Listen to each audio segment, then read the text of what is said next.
সাংবাদিক বন্ধুদের আবার প্রদেশ কংগ্রেসের পক্ষ থেকে অভিনন্দন জ্ঞাপন করছি।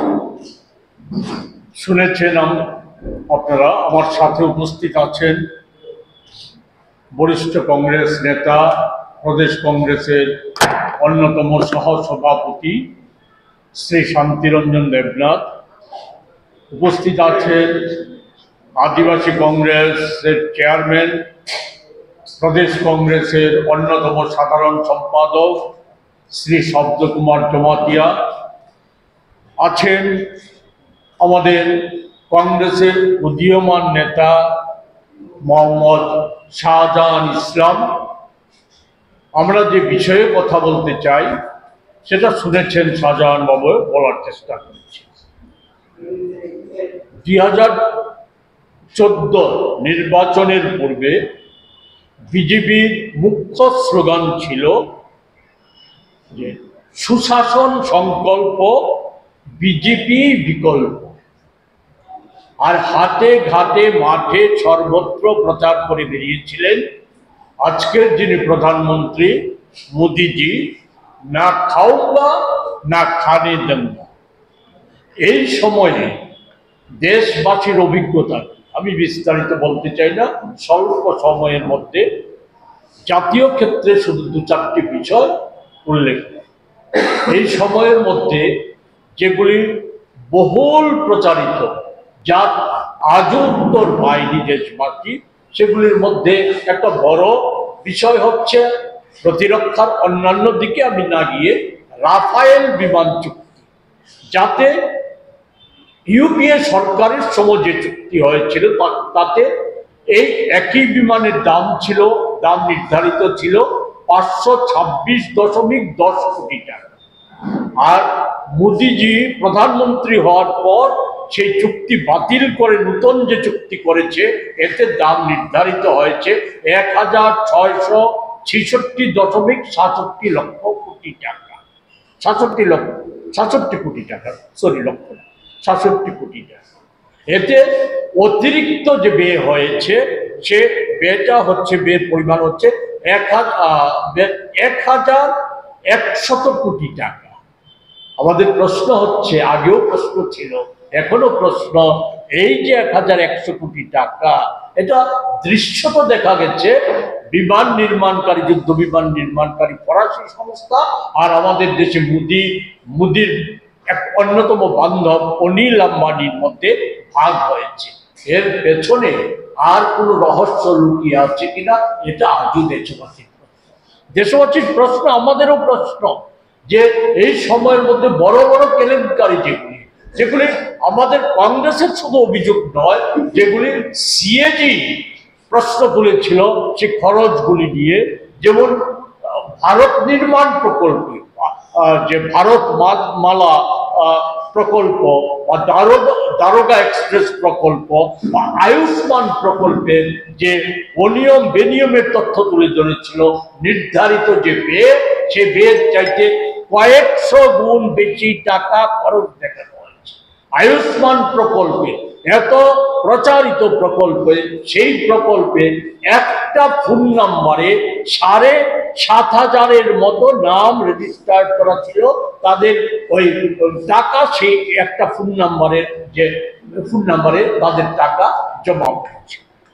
এই যে অভিযোগগুলি, এছাড়া G20 সম্মেলনে যে খরচ, তার যে নির্ধারিত খরচ, তার পরিমাণ বেড়ে যাওয়া, এবং সর্বোপরি এগুলির চাইতে বড় যে বিষয়টা হচ্ছে ভারতবর্ষের অর্থনৈতিক ক্ষেত্রে অন্যতম বড় বড় জালিয়াতির গুলির মধ্যে শেয়ার কেলেঙ্কারি, যেটা হিন্ডেনবার্গ, সেটা আন্তর্জাতিক সংস্থা, তারা তুলে ধরার আগে আমাদের দেশে, আমাদের জাতীয় কংগ্রেস এবং আমাদের প্রিয় নেতা, আজকের যিনি বিরোধী দলের নেতা রাহুল গান্ধীজি, উনি পার্লামেন্টের ভেতরে প্রশ্ন তুলেছিলেন, এই যে শেয়ার বাজারে নিয়মিত পতন ঘটছে, এই শেয়ার কেলেঙ্কারির বিষয় তুলে ধরেছিলেন।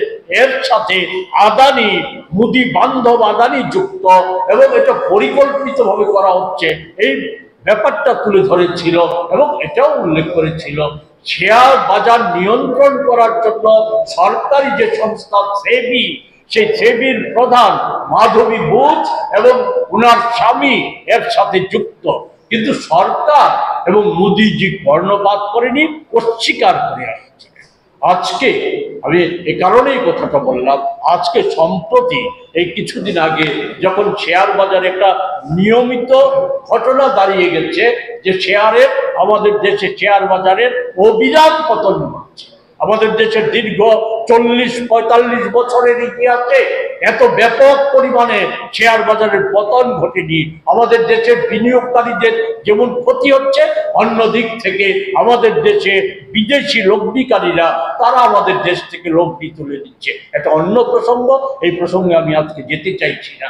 যে স্বাস্থ্যমন্ত্রী স্বাস্থ্য ব্যবস্থার উন্নতির কথা টথা ইত্যাদি বলে, সেটা এই যে শান্তিনিকেতন মেডিকেল কলেজ বা বুজ্জনগরে জমি দেওয়া, এগুলির পেছনে কি আছে? যেমন বিধানসভায় মুখ্যমন্ত্রী বললেন, যখন প্রশ্ন করা হলো শান্তিনিকেতন মেডিকেল কলেজ আগরতলায় চালু হতে যাচ্ছে, উনি বললেন খবর নেই, খবর জানা নেই। অথচ সেই সময় শান্তিনিকেতন মেডিকেল কলেজের কনস্ট্রাকশনের প্রায় অর্ধেক হয়ে গেছে। আর তার কিছুদিন পর আমরা দেখলাম কি সরকারি যে পরিকাঠামো আইজিএম হাসপাতাল, তাকে দিয়ে দেওয়া হয়েছে শান্তিনিকেতন মেডিকেল কলেজ চালানোর জন্য। এই শান্তিনিকেতন মেডিকেল কলেজের অন্যতম মালিক, যার সবচাইতে বেশি অর্থ সেই মেডিকেল কলেজে আছে, তিনি আর কেউ নন, তিনি হচ্ছে ওই পশ্চিমবাংলার গরু পাচার মামলায় গ্রেপ্তার হওয়া, জেল খেটে আসা একজন অভিযুক্ত তৃণমূল নেতা। ওনার টাকা সেখানে থাকে। আমাদের বুজ্জনগরে জমি দেওয়ার প্রশ্নে আমাদের কংগ্রেস দলের CWC সদস্য বিধায়ক, মাননীয় বিধায়ক সুদীপ রায় বর্মন বিধানসভার ভেতর জানতে চেয়েছিল, এই যে একটা মেঘালয়ের একটা সংস্থাকে, হাসপাতালকে জমি দিয়ে দেওয়া হচ্ছে, এই জমি দেওয়ার পেছনে সত্যটা কি? এটাও খুলাসা করে বলিনি। অনেকটা পূর্বতন সরকারের মতে আমরা জিনেটকে যখন ত্রিপুরা মেডিকেল কলেজ, তখন না, তখন হচ্ছে হাপানিয়া হাসপাতাল, সেই হাসপাতালটা তুলে দেওয়া হয়েছিল। আমরা কংগ্রেস দলের তরফ থেকে আমরা দাবি করেছিলাম এর পেছনে সত্যটা কি, এটা খুলাসা করে বলার জন্য। সেই সময়ে বামপন্থী ফ্রন্ট সরকারও সেই শর্ত খোলাসা করে বলেনি। এবং আমরা শুধু তাই না, আমার মনে আছে, স্পষ্ট মনে আছে, 12 সালে আমরা বলেছিলাম এটা খোলাসা করে বলুন। এই জিনেটের যে 12 সালের আগে জিনেটের যিনি মালিক নায়ার, সেই নায়ার ওই কর্মচারী ডাক্তারদের বেতন বকেয়া রেখে, ঠিকাদারদের কাছে টাকা বকেয়া রেখে পালিয়ে গিয়েছিল। পালিয়ে যায়নি, পালাতে সাহায্য করেছে। এটা আজও খোলাসা হয়নি। এখন এর পেছনে কি কারণ আছে সেগুলি তো বলা প্রয়োজন। আমরা দেখছি মুখ্যমন্ত্রী নীরব, মুখ্যমন্ত্রী দায়িত্ব এড়াতে পারেন। এমনতর ক্ষেত্রে আমরা একথা বলেই শেষ করব, সারা দেশে অন্যান্য জনস্বার্থবাহী দাবির প্রশ্নে, মানুষের সমস্যা নিয়ে আমাদের জাতীয় কংগ্রেস দল পার্লামেন্টের ভেতরে, পার্লামেন্টের বাইরে যেমন দেশব্যাপী লড়াই করছে, দেশের সম্মান বিনষ্ট করার চক্রান্তের বিরুদ্ধে যেমন লড়াই করছে, বেকারিত্বের সমস্যা সুরাহারের দাবিতে যেমন লড়াই করছে, দ্রব্যমূল্য বৃদ্ধির বিরুদ্ধে যেমন লড়াই করছে, তেমনি আমাদের রাজ্য প্রদেশ কংগ্রেস এই রাজ্যের সর্বস্তরের জনগণের স্বার্থে আমরা লড়াই আন্দোলন জারি রেখেছি। এই লড়াই আন্দোলনের অন্যতম অংশ হচ্ছে রাজ্যে ব্যাপকভাবে দুর্নীতি যেটা প্রাতিষ্ঠানিক রূপ পেয়েছে, সেই প্রাতিষ্ঠানিক দুর্নীতির বিরুদ্ধে জনমত তৈরি করা এবং রাজ্য সরকারকে, আমরা প্রশাসনকে, পুলিশ প্রশাসনকে সহ রাজ্য সরকারকে আমরা বলতে চাই, এই দুর্নীতির, সমস্ত দুর্নীতি যেগুলি ধারাবাহিকভাবে প্রকাশিত হয়েছে, তথ্য বেরিয়ে এসেছে, যে সমস্ত দুর্নীতি নির্মূল করার প্রশ্নে এবং এই দুর্নীতির তদন্ত করে উপযুক্ত দোষীদের শাস্তি দেওয়ার প্রশ্নে যাতে যথাযথ ভূমিকা পালন করে। জনগণের কাছে কিন্তু আড়াল করে রাখা হচ্ছে না। এই সময়ের মধ্যে স্পষ্ট হয়ে গেছে দুর্নীতিবাজ কারা। আমরা লক্ষ্য করছি বিজেপি দলের একটা অংশের নেতা কর্মী তাদের আর্থিক স্থিতি 7 বছরে এতটাই বেড়ে গেছে যে আগের সাথে মেলানো যায় না। পত্র পত্রিকায় খবর বেরিয়েছে মন্ত্রীর ভাই হওয়ার সুবাদে আজকে ত্রিপুরার সেরা সবচাইতে বড় জিএসটি প্রদানকারী হয়ে গেছে। এই 7 বছরে ত্রিপুরার গ্রাম থেকে শহর যত অট্টালিকা নির্মাণ হয়েছে তার 99% খোঁজ নিয়ে দেখুন, 99%-এর মালিক হচ্ছে বিজেপি দলের মন্ত্রী, নেতা, এমএলএ অথবা কোন ধরনের যে বিজেপি আশ্রিত কালোবাজারি নেশাকার বাড়ি। এই জায়গায় রাজ্যটাকে চলে এসেছে। ফলে রাজ্যের স্বার্থে দুর্নীতি মুক্ত রাজ্য গড়ে তোলার প্রশ্নে আমরা প্রদেশ কংগ্রেস লড়াই আন্দোলন জারি রেখেছি। একে আরো বেগবান করার লক্ষ্যে আগামী 11ই মার্চ আগরতলায় আমরা রাজ্যব্যাপী অন্যান্য জনস্বার্থবাহী দাবি সহ দুর্নীতির বিরুদ্ধে আগামী দিনে ব্যাপক আন্দোলন গড়ে তোলার প্রস্তুতি হিসাবে আমরা জনসমাবেশের আয়োজন করেছি।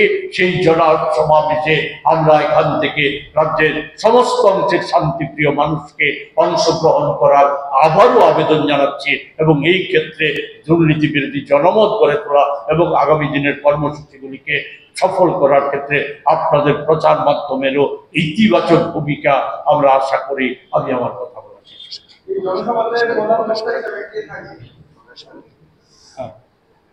আর একটা বিষয় শুধু উল্লেখ করতে, আমাদের যে অভিযোগ, রাহুল গান্ধীজির যে অভিযোগ, এই অভিযোগের সত্যতা মেনে নিয়েছে ভারতবর্ষের একটি আদালত। সেখানে এই শিবির প্রধানের, প্রাক্তন প্রধানের যে যুক্ত থাকার বিষয়টা চেয়ার কেলেঙ্কারিতে, তার তদন্ত এবং নামে এফআইআর দাখিল করার নির্দেশ দিয়েছে।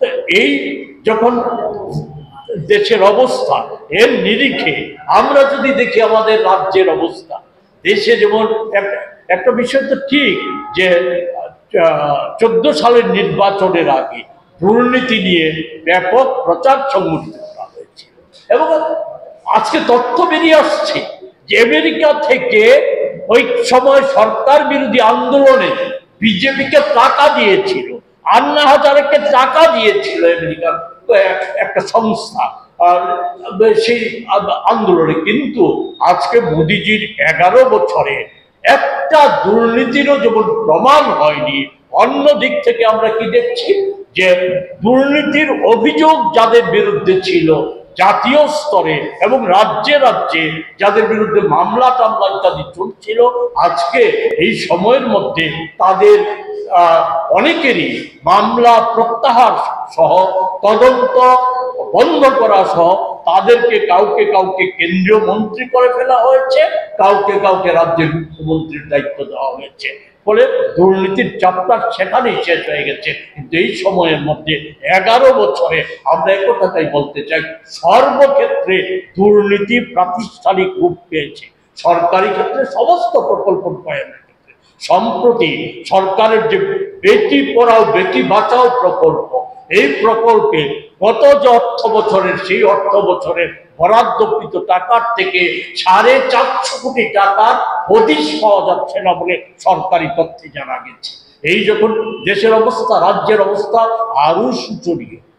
আমাদের অনেক কথা বলা হয়েছিল, রাজ্যে দুর্নীতি মুক্ত প্রশাসন দেওয়া হবে, আরো অনেক প্রতিশ্রুতির নয়। আজকে আমরা কি দেখছি, 7 বছরে আগেও যে তার পূর্বতন সরকারের সময় নানা ক্ষেত্রে দুর্নীতির অভিযোগ উঠেছিল, নিগু বাণিজ্যের অভিযোগ ছিল, ওই জমি দালালদের দৌরাত্ম্য বৃদ্ধির অভিযোগে সমস্ত অভিযোগ ছিল, সরকারি ক্ষেত্রগুলিকে বেসরকারি ক্ষেত্রের হাতে তুলে দেওয়ার এই সমস্ত ক্ষেত্রে অনৈতিক পথ অবলম্বনের নানা অভিযোগ ছিল। এই অভিযোগ, এই সমস্ত কারণেই তো ওই সরকারটার পতন ঘটেছিল।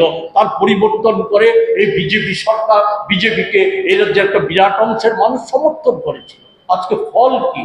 ফল হচ্ছে 7 বছরে এমন কোনো ক্ষেত্র নেই, একেবারে পঞ্চায়েত থেকে শুরু করে মহাকরণের সর্বোচ্চ স্তর পর্যন্ত দুর্নীতি আজকে ছেয়ে গেছে, কোনো জায়গা নেই। শিক্ষা, স্বাস্থ্য থেকে শুরু করে সড়ক যোজনা, এমনকি শিক্ষাক্ষেত্রে অঙ্গনাদি কেন্দ্রে একটা চাকরি পেতে গেলে পরে টাকার বিনিময় হয়। এটা আমাদের কথা নয়, কংগ্রেস দলের অভিযোগ নয়। অঙ্গনাদি কেন্দ্রের তালা দিয়ে বন্ধ করে রাখার ঘটনা সংবাদ মাধ্যমে একের পর এক প্রকাশিত হচ্ছে। রাজ্যে দুর্নীতির নানা খবর, নানা তথ্য বিভিন্ন সময়, একটা সময় ভয়ের পরিবেশটা ভয়ঙ্কর ছিল বলে সেখানে জানেন আপনারা যে খবর প্রকাশিত করার জন্য রাজধানীতে সংবাদ ওই বিরোধী রাজনৈতিক দলের অফিস শুধু আক্রান্ত না, সংবাদপত্রের অফিস গুড়িয়ে দেওয়া হয়েছিল, আগুন লাগিয়ে দেওয়া হয়েছিল। কিন্তু আজকে সংবাদ মাধ্যমের একটা বড় অংশ, প্রতিষ্ঠিত সংবাদ মাধ্যমগুলি, তারা নানা দুর্নীতির তথ্য ধারাবাহিকভাবে তুলে ধরছে। এর মধ্যে, এই সময়ের মধ্যে যদি আমরা দেখি ওই জাতীয় সড়ক যোজনা নিয়ে ধারাবাহিকভাবে দুর্নীতির নানা তথ্য বেরিয়ে এসেছে। জল জীবন মিশন প্রকল্প নিয়ে ধারাবাহিকভাবে তথ্য বেরিয়ে এসেছে। আমাদের বিভিন্ন যে সরকারি অন্যান্য দপ্তরগুলি নিয়ে দুর্নীতির বিভিন্ন তথ্য সম্বলিত রিপোর্ট প্রকাশিত হয়েছে। আমাদের যে লাভজনক আধা সরকারি সংস্থাগুলি ছিল, সেই সংস্থাগুলির যে স্থায়ী আমানত যেগুলি ছিল, এগুলি লুপাটের তথ্য বেরিয়ে এসেছে। আমাদের দলের থেকে প্রতিবাদ করা হয়েছিল। এগুলি সম্পর্কে সরকার অধিকাংশ ক্ষেত্রে নীরব ভূমিকা প্রতিপালন করে আসছে এবং একটা দুটা ক্ষেত্রে তদন্ত হলে পরেও বিলম্বিত তদন্তের কারণে সেখানে যেখানে দেখা গেছে ওই তদন্ত দোষীদের বিরুদ্ধে কোন রকম ব্যবস্থা গ্রহণ করা যায়নি, তাদেরকে আড়ালে রাখার চেষ্টা করা হচ্ছে। আমি অত বিশেষ নিয়ে এসেছি, সেটা হচ্ছে কি, আমাদের যে সমস্ত ক্ষেত্রগুলির মধ্যে অন্যতম গুরুত্বপূর্ণ ক্ষেত্র হচ্ছে মানুষের বাঁচা মরার প্রশ্ন যে জায়গাতে জড়িত, সেটা হচ্ছে স্বাস্থ্য ক্ষেত্র। যার মন্ত্রী আমাদের রাজ্যের মাননীয় মুখ্যমন্ত্রী ডাক্তার অধ্যাপক মানিক সাহা, সেই এবং যে কলেজে উনি অধ্যাপনা করে এসেছেন, সেই কলেজে টাকার বিনিময়ে, আগে ছিল অভিযোগ ছিল ভর্তি করানোর ক্ষেত্রে অন্যায়ভাবে টাকা নেওয়া হয়, সরকারি কোটায় যারা নির্বাচিত হয় তাদের থেকে টাকা নেওয়া হয়, নানাভাবে ফিস বাড়ানো হয়। কিন্তু সেই ক্ষেত্রে পাস করিয়ে দেওয়া, ডাক্তারি শাস্ত্রের মতো ব্যবস্থা, পরীক্ষায় পাস করিয়ে দেওয়া যায়, অকৃতকার্য ছাত্রকে পাস করিয়ে দেবে টাকার বিনিময়ে, এটা এই অভিযোগ লিখিতভাবে মৌখিকভাবে উঠে আসার ফলে একটা রাজ্যে যখন প্রচার মাধ্যমে আলোড়ন সৃষ্টি হলো, তখন দেখা গেল যে দপ্তরের একটু টনক নড়েছে। একটা সাময়িক ব্যবস্থা হিসাবে সেখানে সাসপেন্ড করা হয়েছে। এই দুর্নীতিটাকে আড়াল করা যাচ্ছে না। কিন্তু আমাদের বক্তব্য হচ্ছে কি, এটা কি শুধু নিছক একটা বিচ্ছিন্ন ঘটনা? না, এটা বিচ্ছিন্ন কোনো ঘটনা নয়। সারা রাজ্যে সরকারি দপ্তরগুলিতে সরকারি প্রকল্পের টাকা লুটে নেওয়া যে একটা বলা যায় ব্যবস্থা আজকে চালু হয়েছে, যেটা আগে দুর্নীতি ছিল। আজকে এই সময় 7 বছরে বিজেপি দলের একটা অংশের মন্ত্রী, নেতা এবং একটা অংশের কার্যকর্তা, তাদের কাছে দুর্নীতিটাই একটা অন্যতম নীতি হয়ে প্রতিষ্ঠিত হয়েছে। এবং সেখানে এই স্বাস্থ্য দপ্তরের যে ঘটনা, এর সাথে জড়িত আছে কেন্দ্রীয় বিশ্ববিদ্যালয়, যেটাকে আজকে বলা যায় গেরুয়াকরণ করার একটা আক্রায় পরিণত করা হয়েছে। RSS এর যে মতাদর্শ, সেখানে ভিসি স্বয়ং এই কেন্দ্রীয় বিশ্ববিদ্যালয় থেকে মতাদর্শ প্রচার করছেন, এই ক্ষেত্রটাকে প্রচার করছে। সেখানে যে শিক্ষা দিকটাতে নজর না দিয়ে ওই নিয়োগের ক্ষেত্রে নানা দুর্নীতি, স্বজন পোষণ আজকে প্রচার মাধ্যমে বেরিয়ে এসেছে যে সামান্য চাকরি নিয়ে বিজেপি কার্যকর্তারা জড়িত এবং তার এটা ধরা পড়ার বিষয় উঠে এসেছে। এটা তো একটা ছোট ঘটনা। এই কেন্দ্রীয় বিশ্ববিদ্যালয়ের কর্তৃপক্ষ এবং সরকারের সহযোগিতা গুরুত্বপূর্ণ পদগুলিতে ভিসির আত্মীয় স্বজন এবং আমাদের রাজ্যের মহামান্য বিজেপি নেতাদের যে পরিবার পরিজনের লোকদেরকে, ছেলে মেয়েদেরকে অন্যায়ভাবে এই সংস্থায় ঢুকিয়ে দেওয়া হচ্ছে। চাকরি বাকরি, এ তো সামান্য কয়েকটা চাকরি হয়, এই সামান্য চাকরির ক্ষেত্রে অর্থের লেনদেনের কথা আজকে সর্বজন শুনিত। ওই গত 5ই ফেব্রুয়ারি মুখ্যমন্ত্রী এবং আমাদের দেশের স্বরাষ্ট্রমন্ত্রীর ভার্চুয়াল উপস্থিতিতে ফলাও করে চাকরি মেলা করা হয়েছে। সেই চাকরি মেলায় যে সর্বশেষ যে তথ্য বেরিয়ে এসেছে, 378 জন ডি ক্যাটাগরির চাকরি যেটা বহির্রাজ্যে গিয়েছে। আমাদের রাজ্যে কি সেই ডি ক্যাটাগরির চাকরি করার মতো পর্যন্ত ছেলে মেয়ের অভাব, ঘরে ঘরে বেকার।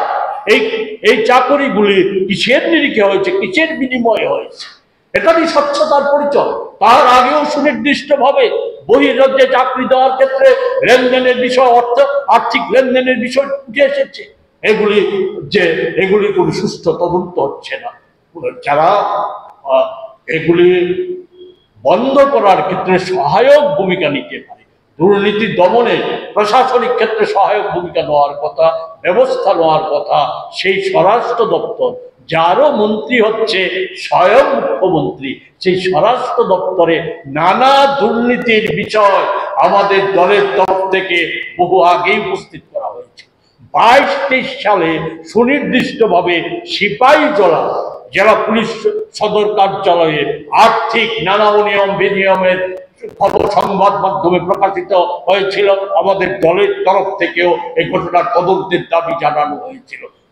সরকার বা বর্তমান মুখ্যমন্ত্রী সেই সময়েও উনি মুখ্যমন্ত্রী এবং স্বরাষ্ট্র দপ্তরের মন্ত্রীও কর্ণপাত করেনি।